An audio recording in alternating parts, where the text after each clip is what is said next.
यवतमाळ अमरावती मार्गावर धावणाऱ्या राज्य परिवहन विभागाच्या शिवशाही बसला चोरमावली गावाजवळ अचानक आग लागली।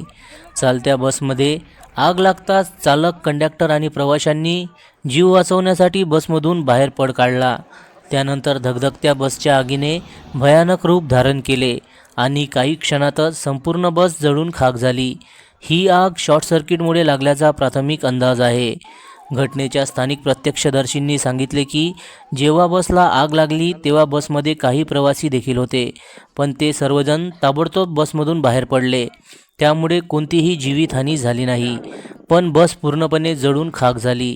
घटनेची माहिती मिळताच बडनेरा अग्निशामक दलाच्या गाड्या घटनास्थळी पोहोचल्या आणि आग विझवली, पण तोपर्यंत आगीमुळे शिवशाही बस राख झाली होती। जनसमर्थन न्यूज, अमरावती।